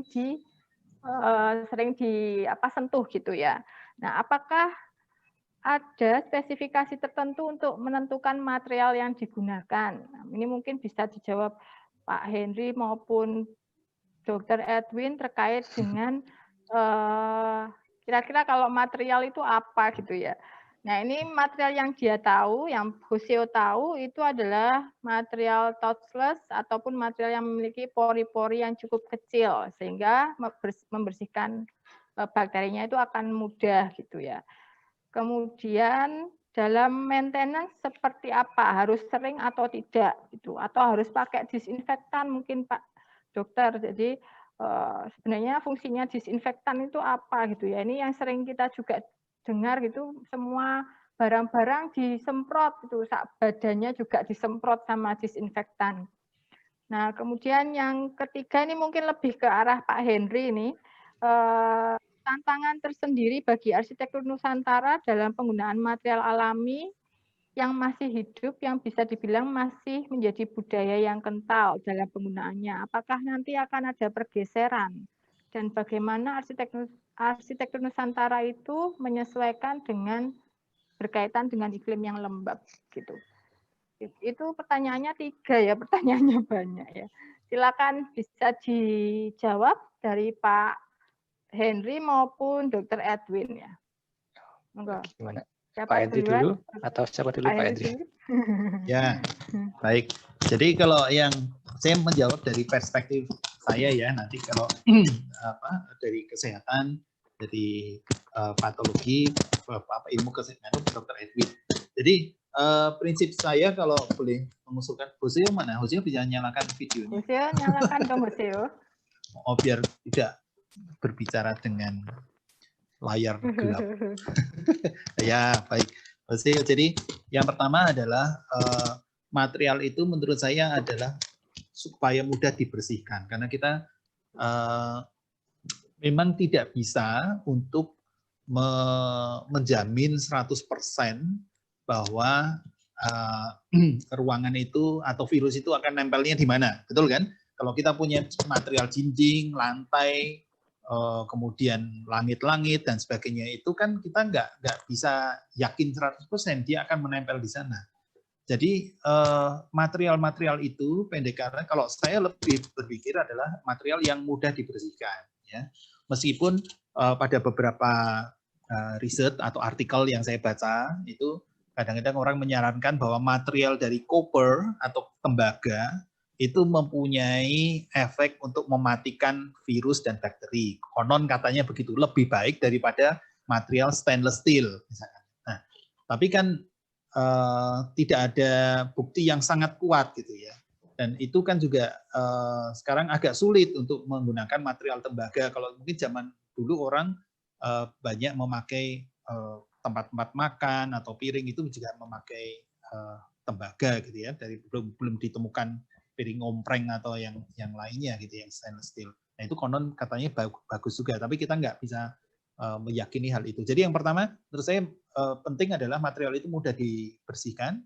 Yang kedua adalah material itu tidak mudah untuk menyimpan debu menurut saya. Ya, ini juga agak kontras dengan sebenarnya kalau kita lihat dengan beberapa arsitektur tradisional kita ya, karena tradisional kita itu sangat kaya dengan detail, entahkah berupa ukiran, berupa anyaman, lubang-lubang, roster dan sebagainya. Nah itu memang dalam kondisi yang seperti ini, kalau dari perspektif virus loh ya, atau menempelnya itu di permukaan itu kan agak susah kalau misalkan permukaannya nggak clean, nggak rata gitu. Nah itu juga perlu dihindari. Jadi oleh karena itu desain dari ruangan yang istilahnya apa, dokter apa BL atau LB yang level 3 gitu ya. Itu kan ya PSL. Ya PSL 3 itu kan semua detail harus diperhatikan, termasuk dindingnya itu kan adalah dinding yang dari dinding sandwich ya, tengahnya untuk menghalangi benar-benar tengahnya itu styrofoam ya sebenarnya, tapi dari permukaan logam yang mudah untuk dibersihkan, termasuk tekuan di pertemuan antara dinding dengan lantai itu kan nggak boleh juga tegak lurus begitu, harus landai, ada curve gitu supaya mudah untuk dibersihkan. Nah, itu yang ada aspek-aspek yang memang kita perlu perhatikan. Kalau menurut saya gini, kalau sebagai seorang arsitek kita harus mengerti dulu bangunan apa atau ruangan apa yang kita desain. Tentu saja mendesain rumah sakit atau mendesain ruang operasi misalkan itu beda dengan mendesain rumah tinggal. Kalau menurut saya rumah tinggal kan juga nggak masuk akal kan kalau misalkan memakai standar ruang operasi harus lantainya gitu, nanti bentuknya jadi sama semua gitu kan. Oleh karena itu kita yang penting kalau untuk level rumah tinggal mungkin adalah bisa untuk membantu kesehatan penghuninya, untuk mudah dibersihkan dan sebagainya. Ya, menurut saya itu lazim lah itu digunakan ya. Kita tahu bahwa lantai yang dibiarkan dari tanah dengan lantai yang sudah at least di plester itu lebih baik. Kalau syukur-syukur bisa di keramik karena itu bisa dipel tiap hari, bisa dikasih sabun atau karbol lah begitu ya, yang untuk mematikan kuman-kuman yang ada di permukaan dari lantai itu. Menurut saya itu ya. Jadi saya tidak ada untuk merekomendasikan, oh ini yang paling bagus itu enggak. Kayu bisa jadi bagus, stainless steel bisa jadi bagus, sekaligus juga buruk kalau tidak bisa dibersihkan dengan baik. Tentang material alami, menurut saya nenek moyang kita sudah sangat paham untuk melihat problem kita di iklim tropis itu kan suhu udaranya hangat dan juga kelembapan yang tinggi. Ya. Tapi kelembapan yang tinggi itu sebenarnya bisa sedikit dikompensasi kalau kita ada sirkulasi udara. Sirkulasi udara. Oleh karena itu desain-desain untuk gedung apapun itu penting untuk memperhatikan sirkulasi udara kalau kita tidak bisa 100% mengontrol kelembapan. Memang tantangannya kelembapan itu baru bisa secara teknologi itu dikurangi dengan memakai AC. Karena AC itu mengabsorb sebagian uap air dari udara ya. Tapi kalau itu kan ya yang tersedia ya. Ada juga yang prinsipnya tidak memakai AC tapi pakai desiccant cooling seperti silika gel raksasa di dalam satu ruang gitu. Tapi kan itu kan masih sangat awal teknologinya dan belum banyak produk-produk yang tersedia desiccant cooling itu. Nah, jadi kita memang mengurangi efek dari udara yang panas dan juga kelembapan yang tinggi menurut saya harus dengan ventilasi yang cukup ya untuk gedung-gedung yang berventilasi alamiah gitu. Dan panas itu juga tidak terlalu menghindarkan udara menjadi lebih panas ya, kita mengontrol radiasi panas yang dari sinar matahari yang masuk ke dalam ruangan ya. Tentu saja dengan strategi desain yang jitu kita bisa mengontrol tapi sekaligus memasukkan cahayanya tapi mengontrol panasnya gitu ya. Entahkah dengan sirip-sirip matahari, entahkah dengan tanaman, bisa dengan green wall dan sebagainya. Itu ada prinsip-prinsip yang kita bisa pakai. Ya mungkin itu dari saya dari sisi arsitektur. Terima kasih Pak Henry. Monggo silakan Pak Dr. Edwin. Terima kasih Pak Henry. Untuk Hosio, saya sebenarnya akan mengacu pada sisi pandang di lab ya. Karena untuk di luar itu mungkin Pak Henry lebih tahu daripada saya. Jadi kalau misalnya di lab itu kita mempersiapkan dindingnya itu yang seperti apa ya, itu yang sudah dijelaskan tadi oleh Pak Henry, easy to clean, mudah dibersihkan, kemudian impact resistant, kemudian oil and grease resistant, kemudian bakteriostatik, kemudian antibakterial, dan chemical resistant. Itu beberapa saja yang jadi syarat untuk dinding di laboratorium. Selain itu juga sudah dijelaskan oleh Pak Henry, celah-celah atau sudut-sudut itu jangan sampai membentuk sudut yang bisa disisipi oleh kotoran yang tentunya mungkin juga ada kumannya. Jadi kalau misalnya dibuat lengkung, lalu itu apa namanya? Kalau di rumah gitu kadang kita bisa melihat tegel ya, namanya lantai. Keramik. Itu ada keramik itu celahnya ubin itu ada celahnya. Nah itu kalau di lab memang disarankan untuk menggunakan yang tidak ada celahnya, kemudian diberikan epoxy resin ya Pak Henry ya. Resin coating ya. Epoxy. Jadi itu benar ya. Kasih epoxy resin. Begitu juga dengan dinding. Dindingnya juga bisa di resin wall coating atau menggunakan acrylic paint kalau nggak salah. Ya untuk lab. Jadi yang saya ketahui mengenai dinding dan bahan itu mungkin terkait dengan lab. Untuk berapa lama begitu membersihkan itu ya tergantung juga. Kalau resertifikasi lab itu membutuhkan waktu mungkin kalau nggak salah 2 tahun, perlu dievaluasi lagi oleh yang akan meresertifikasi, melihat kondisi labnya apakah ada retak, apakah ada hal yang perlu di coating lagi. Nah, itu yang mempengaruhi pemberian sertifikat ulang kepada lab yang akan mengajukan. Jadi sebenarnya yang itu saya ketahui, biasanya saya meminta konsultan ke Biohazard di Singapura untuk membuat lab-lab yang sudah ada. Yang mungkin itu yang bisa saya sampaikan terkait dengan pertanyaan Mas Hosiung. Ya, terima kasih. Baik, terima kasih Dr. Edwin atas pertanyaannya. Ini ada lagi pertanyaan terkait dengan Pak Henry ini ya, Pak Henry. Jadi diberikan ke Pak Henry terkait dengan arsitektur. Dari Ibu Agnia Unsiah Banda Aceh ya.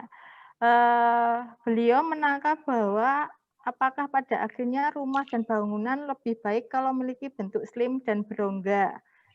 Apakah pada akhirnya kita berpedoman pada bioclimatic architecture seperti mencoba menghadirkan cross ventilation. Itu kemudian ada satu lagi Pak, ini sekalian aja untuk dijawab.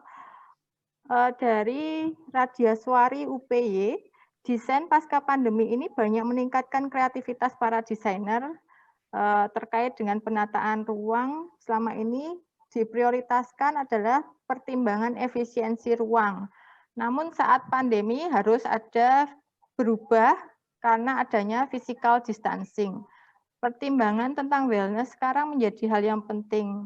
Maka kedua hal ini, efisiensi dan wellness tersebut biasanya saling bertentangan. Nah, bagaimana caranya menyeimbangkan antara efisiensi ruang dan state of wellness ini agar keduanya tidak saling meniadakan? Ya, terima kasih Bu Peti. Jadi izinkan saya menjawab yang Bu Agnia dari Unsiah. Kalau Ibu mendengar suara kami bisa menghidupkan videonya kalau berkenan supaya terima kasih Bu Agnia. Tadi menanyakan apakah kita akhirnya itu mempertimbangkan bangunan-bangunan itu memiliki bentuk yang slim dan berongga, ya. Jadi berpedoman pada bioclimatic architecture. Jadi pada prinsipnya saya tidak ada menawarkan harus pakai bioclimatic atau tidak, tapi kita melihat potensi dan kebutuhan yang terjadi saat ini, ya. Jadi saya hanya mengingatkan kembali bahwa sebenarnya hidup di dalam ruangan yang serba tertutup, ruangan yang ber-AC, yang pakai serba artifisial, lampunya juga lampu artifisial, itu ternyata banyak masalahnya juga. Jadi kita berusaha untuk back to nature, kembali ke alam. Jadi unsur alam apa sih yang baik gitu ya? Tadi Dr. Ewin sudah menyampaikan diantaranya adalah pencahayaan matahari. Karena matahari itu punya spektrumnya kan luas, ada ultraviolet, ada cahaya yang kelihatan gelombangnya gitu ya, memberikan penerangan gitu. Oleh karena itu kita harus memanfaatkan itu. Nah, gedung-gedung yang terlalu tebal ya, jarak deep space-nya itu terlalu tinggi atau terlalu dalam begitu, tentu tidak bisa memakai pencahayaan alami tersebut. Padahal kita kan menginginkan cahaya alami itu sekaligus juga membunuh kuman-kuman yang ada di dalam ruangan kita. Jadi saya rasa itu prinsip awalnya begitu. Sehingga apakah itu akan didekati dengan gedung yang ramping? Ya bisa jadi dengan gedung yang ramping, karena biasanya kita akan berpikir cahaya matahari itu kalau pencahayaannya hanya melalui side ventilation atau side lighting saja, yang masuk lewat jendela itu kan paling terbatas hanya 3 atau 4 meter saja, ya, tergantung kepada ketinggiannya jendela tentu saja ya katanya, tapi juga paling tidak kan hanya 3-4 meter ya, rule of the thumb-nya gitu. Jadi kalau kita punya gedung taruhlah ketebalannya itu 10 meter, itu agak lumayan karena 4 meter dari samping sini, 4 meter dari sisi yang lainnya. Nah, mungkin hanya di koridor tengah yang 2 meter itu yang mungkin kita berpikir. Tapi jangan terpaku pada gedung-gedung yang ramping saja.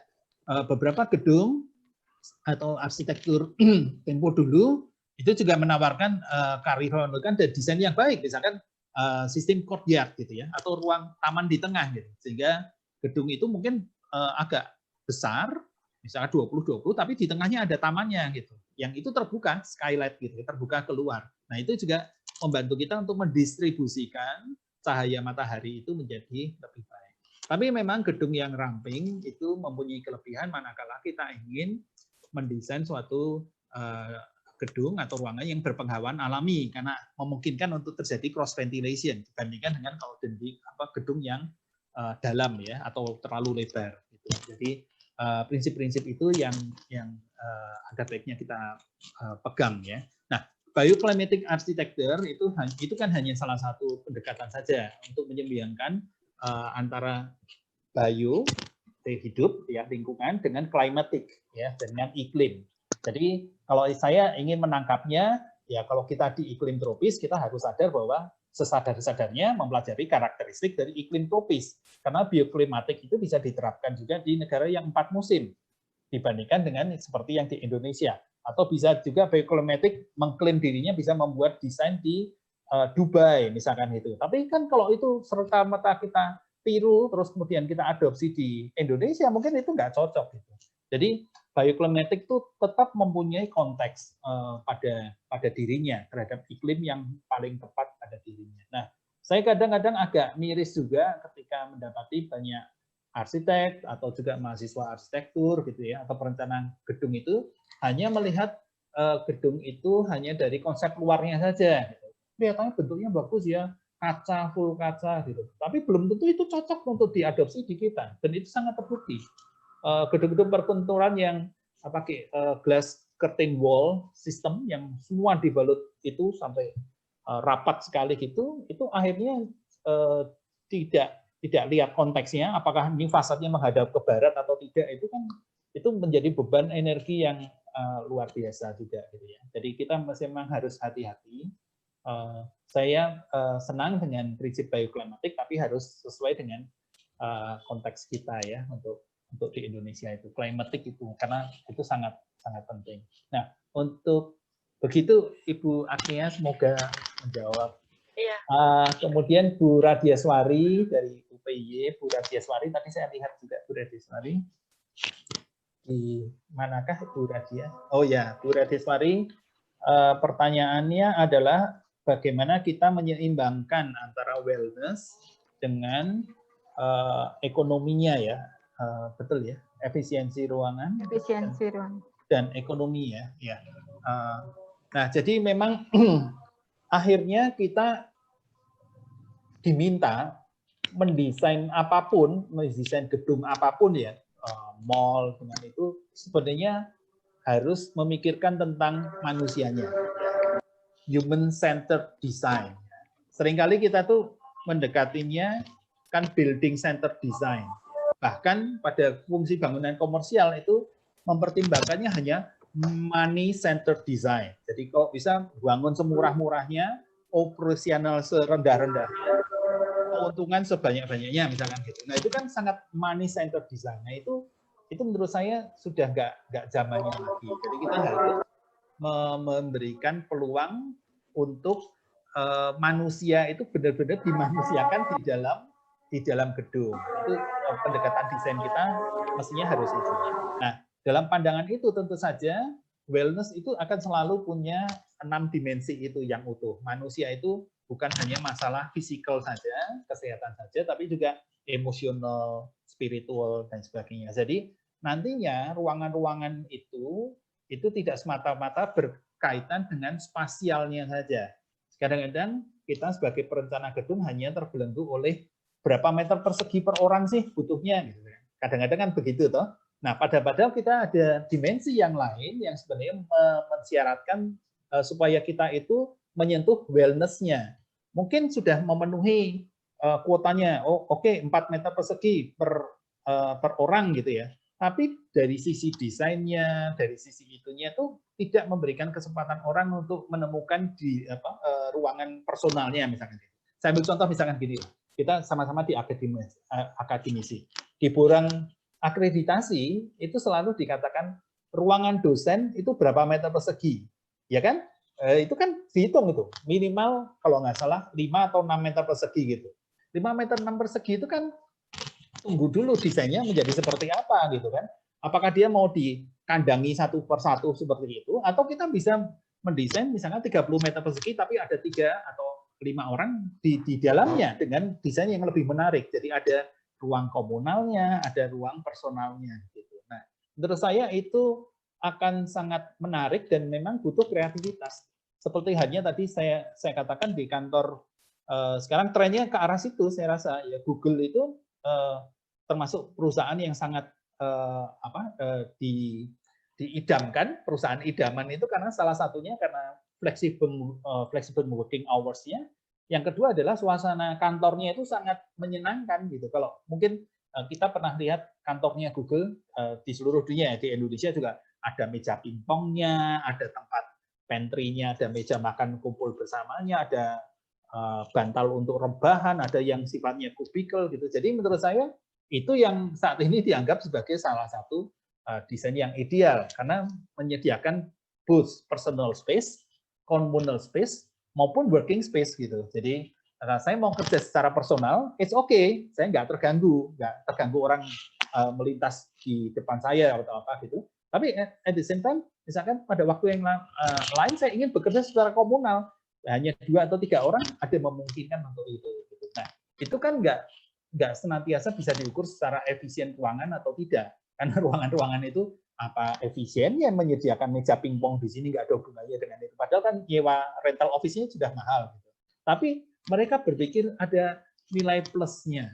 Nah itu menurut saya adalah faktor wellness-nya itu yang berperan. Gitu. Jadi justru kalau di kantor yang idaman tadi yang memperhatikan wellness itu produktivitas itu bisa tinggi. Jadi sebenarnya kalau kita mau debat itu apakah produktivitas itu hanya diukur dengan nilai sewa ruangnya yang sehemat mungkin, terus pendapatan setinggi mungkin, belum tentu itu. Tapi malah justru mungkin ruangannya agak boros, tapi bikin orang di dalamnya menjadi lebih kreatif dan inovatif untuk mengembangkan perusahaannya. Itu mungkin bisa juga dikuantifikasi kan, jangan lupa di situ.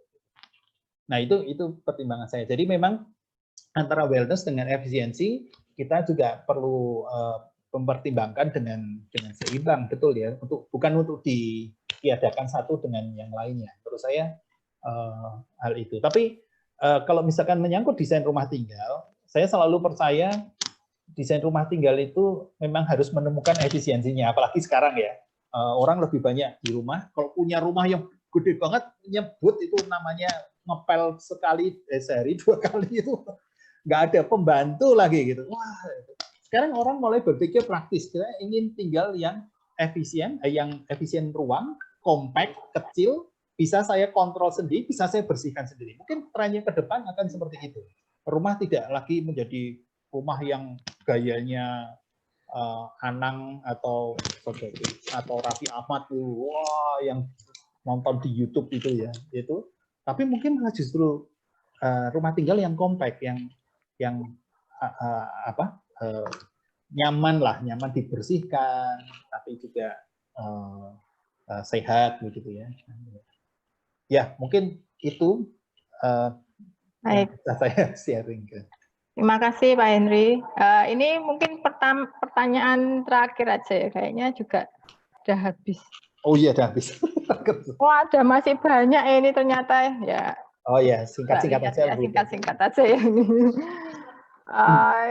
Yang pertama untuk Dr. Edwin, ini kemungkinan COVID terus bermutasi seperti apa? Kemudian menyesuaikan dengan tempat di mana dia menyebar atau kemudian antibodi mampu beradaptasi menangkal virus corona atau harus tetap memerlukan vaksin dan obat. Ya, itu untuk Dr. Edwin. Kemudian untuk ini ada satu lagi nih Dr. Edwin. Terkait berolahraga menggunakan masker, ramai dikatakan bahwa hal ini cukup berbahaya karena olahraga meningkatkan CO2. Nah, ini seperti apa? Benar atau tidak gitu ya. Kemudian untuk Pak Henry ada beberapa sih ini Pak Henry, nanti dijawab cepat aja ya Pak ya.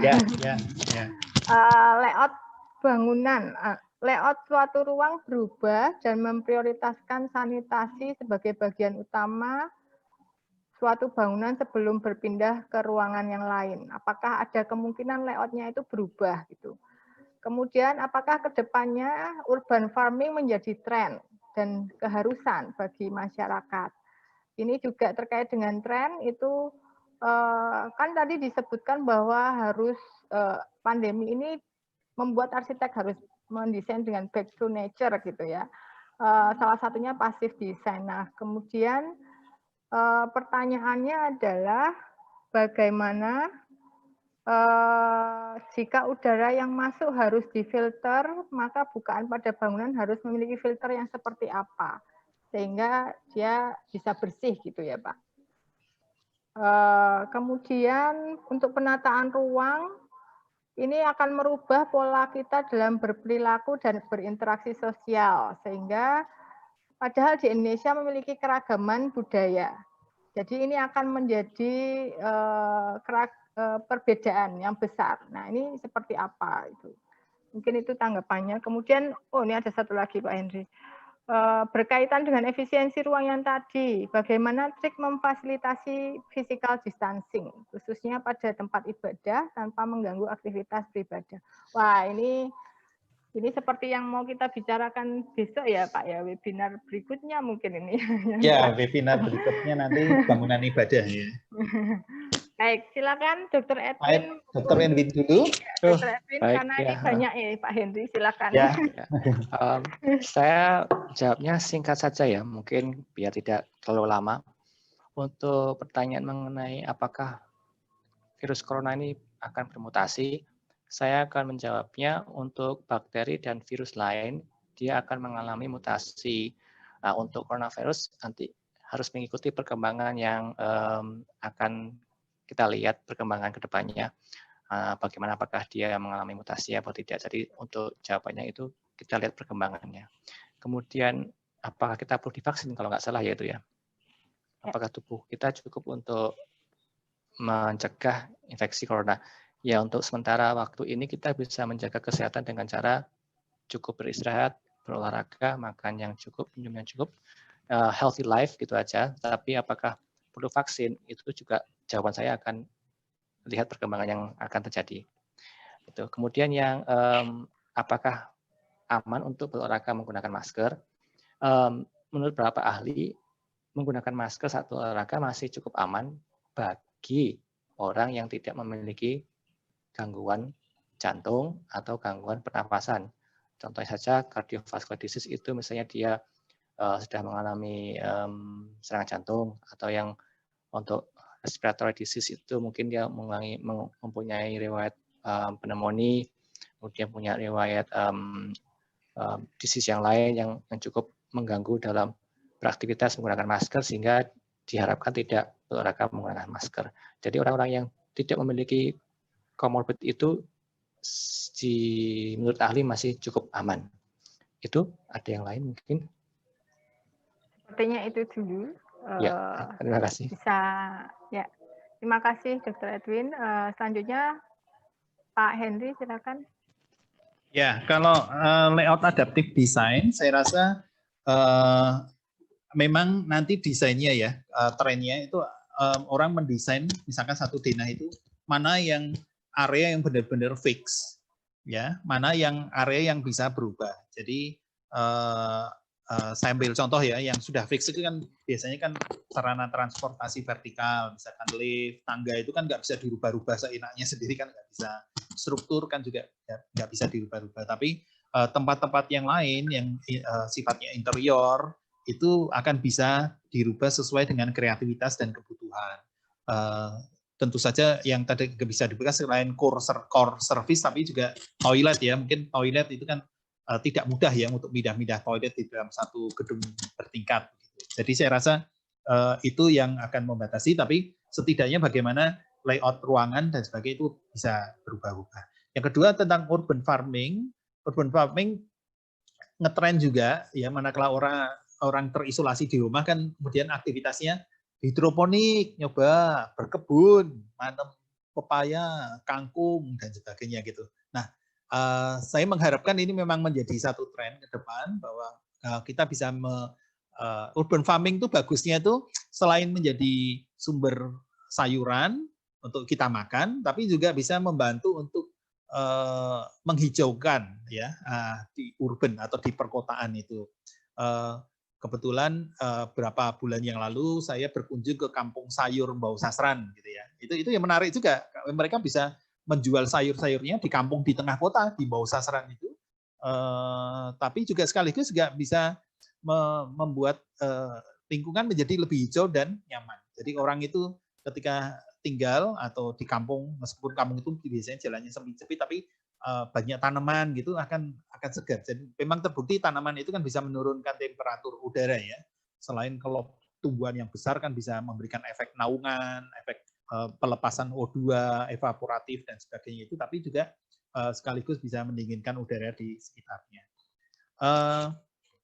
Passive design ini juga apakah bisa dilakukan? Kalau di luar mungkin di filter mungkin kita bisa memfilternya dengan memakai tanaman atau vegetasi begitu ya. Jadi yang sifatnya merambat atau bisa membuat benteng begitu, itu bisa memberikan efek filter juga ya. Atau misalkan kita bisa mendesain air terjun gitu ya. Kalau bisa ya. Tapi ya mungkin pompanya yang menjadi agak mahal di situ ya.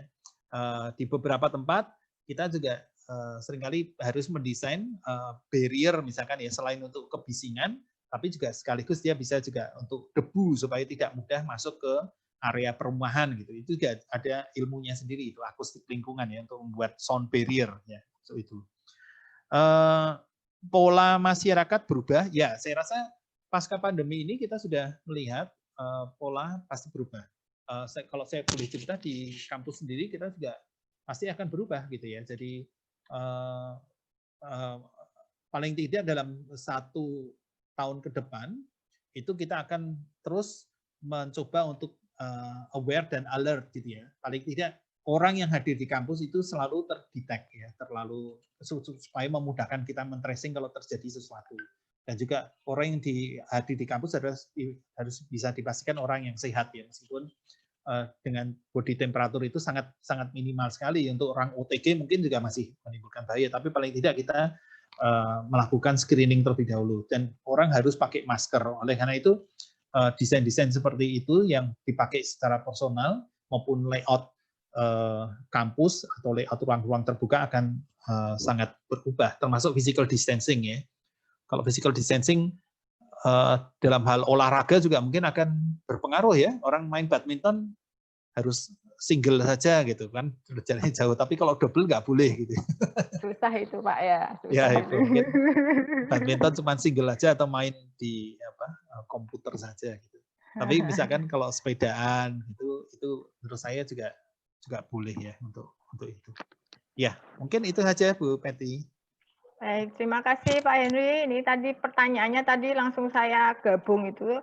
Yang bertanya itu Roberto, kemudian Bapak Pindo Tutuko, kemudian Vincent, kemudian Kakak Elizabeth Novi ini. Elizabeth. Ya, terima kasih atas pertanyaan-pertanyaannya. Ini terkait dengan webinar kali ini sangat kritis gitu ya, terus akan banyak mendapatkan inspirasi di sini. Nah, ini ada beberapa dari teman-teman peserta itu juga sudah banyak sekali yang mengucapkan kesannya terhadap webinar ini. Terima kasih dukungannya. Kami juga akan berusaha sebagai pelaksana untuk membuat webinar lain yang memang bermanfaat untuk para peserta ya, jadi untuk semuanya, nggak cuma arsitek aja, tapi juga dari bidang yang lain kalau mau mendengarkan juga bisa. Karena ini saya lihat banyak juga dari ada yang guru, kemudian ada yang biotek ya, tadi Pak Kukuh itu ternyata biotek ya, dari biotek begitu. Nah, ada juga psikolog di sini ya. Nah, itu jadi kita punya range yang besar yang melihat webinar ini. Itu. Baik, terima kasih atas perhatiannya. Kemudian yang terakhir, Pak Henry dan Dr. Edwin, apakah bisa memberikan closing statement gitu? Ya. Closing statement. Saya dulu, Bu. Ya, silakan. Ya, terima kasih Bu Peti. Jadi kita sudah melihat bahwa pola hidup kita berubah karena pandemi ini, yang menyebabkan juga ke depannya dalam kita mendesain ruang-ruang dan juga bangunan-bangunan akan mengalami perubahan juga. Oleh karena itu, prinsipnya saya ingin menghimbau untuk kita kembali dalam setiap mendesain, dalam setiap merancang, dalam setiap membangun itu adalah concern-nya adalah kemanusiaannya, kemanusia yang akan tinggal di dalamnya. Ya. Dan juga usahakan untuk manusianya itu kemudian selaras dengan alam di dalam lingkungan yang kita bangun itu. Karena dalam keselarasan dengan alam itu, kita bisa hidup berdampingan dengan damai, termasuk dengan virus sekalipun. Terima kasih. Terima kasih Pak Henry. Monggo, apakah Pak Dr. Edwin mau menyebutkan closing statement-nya apa kira-kira? Closing statement saya mungkin sama ya dengan terkait dengan COVID itu, bahwa ya waspada terhadap waspada saja, artinya kita harus bijak dalam beraktivitas seperti yang sudah diinformasikan, itu menggunakan masker, social distancing, dan yang lain. Tapi juga jangan lupa untuk produktif dalam berkarya, baik di kantor maupun di rumah. Itu saja dari saya. Baik, terima kasih Dr. Edwin. Dengan demikian webinar seri 1 ini sudah berakhir. Terima kasih atas para pembicara, Foto Dr. dulu, Bu. Edwin, Pak Henry. Terima kasih. Oke, foto ya. Ya, Tolong dibuka semua videonya. Kemudian nanti ada tim kami yang membuat fotonya ya. Ya. Silakan dibuka semua, kameranya dibuat yang keren gitu ya. Di filter ya, Bu. Pakai filter nanti. Yang motret sudah ada? Yang motret Pak Ino bisa? Pak Ino ya, host ya, Pak Ino. Ya, ini nanti kan ada 3 page, jadi 3 kali ya Bapak Ibu ya. Ya, Ya. baik. Biar kelihatan semua. Oke, halaman pertama 1, 2, 3. Ya. Yang kedua 1, 2, 3. Oke. Satu lagi. 1, 2. Ya. Terima kasih Pak Inu. Oke. Rekan-rekan peserta webinar, silakan kalau misalnya minggu depan mau ikut webinar seri yang kedua lagi, infonya nanti Anda bisa lihat kayaknya di sebelah saya ini. Di Instagram saya yang ada di tulisan di sini nih, ada FAD Kreatif, ya IG-nya FAD Kreatif, kemudian ada lagi Arsitektur UKDW, kemudian yang terakhir BS Lab UKDW. Nah, dari semua Instagram ini nanti akan diberikan info terkait dengan webinar berikutnya. Bocorannya minggu depan atau webinar berikutnya itu dari lab teori, ya, sejarah dan teori. Jadi kalau teman-teman yang suka arsitektur tradisional, arsitektur saat ini ya, vernakular begitu, Anda bisa mengikuti webinar untuk minggu depan atau berikutnya ya. Oke. Baik, terima kasih. Saya di sini Patricia undur diri. Terima kasih atas partisipasinya. Oh ya, jangan lupa nanti kami akan memberikan form feedback di email Bapak Ibu untuk memberikan feedback terkait dengan webinar yang kami lakukan hari ini. Terima kasih atas kebersamaannya satu hari ini.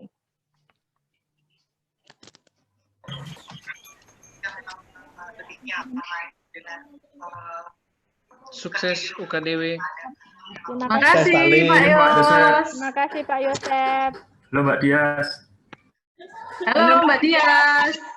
Terima kasih Pak Kita Pindo. saling menyapa.